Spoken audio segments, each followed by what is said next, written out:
Updated November 10, 2017 063955. Armed separatists have occupied 5 villages in Indonesia's Papua province, threatening to disrupt a US-owned copper mine, which has already been hit this year by labor unrest and a dispute over operating rights. Key points: about 1,000 people prevented from leaving village. A state of emergency declared. Freeport expresses deep concern about security. A state of emergency has been declared and about 300 additional security forces have been deployed to the mining area of the eastern province after a string of shootings since August 17 that killed 1 police officer and injured 6. They want to disrupt Freeport's operations, said Surya D. Diaz, a spokesman for the Papua police. Freeport is rich but they are poor, so they just want justice, Mr. Diaz said, adding that the militants were a splinter group of the separatist Free Papua movement (OPM). Freeport Indonesia spokesman Reza Pratama said the company was deeply concerned about security and was using armored cars and helicopters to ferry workers to and from the Grasberg mine in the province's Mimika Regency. He said attacks had been launched along the road near the town of Tembagapura, about 10 kilometers from the mine, where families of employees, including expatriates, live. Mr. Diaz said about 1,000 local residents and migrant workers who pan for gold in Mimika were being prevented by the separatists from leaving the 5 villages.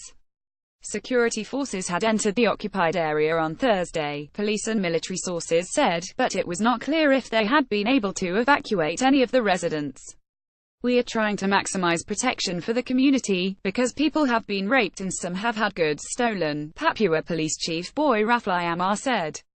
The water supply of Tembagapura had also been contaminated with kerosene, Mr. Boy said, but police had not been able to ascertain if it was an act of sabotage by the same group. Andreas Harsono of Human Rights Watch said police statements on the matter should not be taken for granted, due to decades of independent journalists' restrictions in Papua.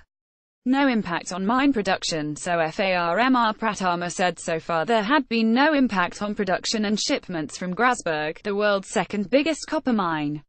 Last year, Freeport Indonesia contributed about a quarter of the parent company's global sales of 1.92 million tons of copper.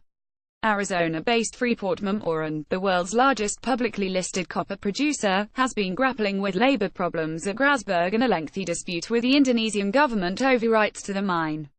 The mine has also been dogged by major concerns over security due to a low-level conflict waged by pro-independence rebels in Papua for decades. Between 2009 and 2015, shootings within the mine project area killed 20 people and injured 59. Papua and neighbouring West Papua provinces make up the western half of an island north of Australia, with independent Papua New Guinea to the east.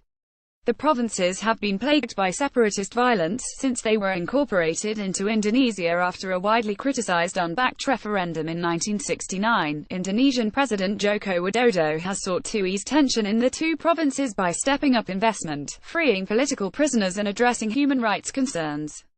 Reuters. Topics: unrest, conflict and war. Minage industry, business, economics and finance. Police, Papua, Indonesia, Asia, United States. First posted November 10, 2017 063321.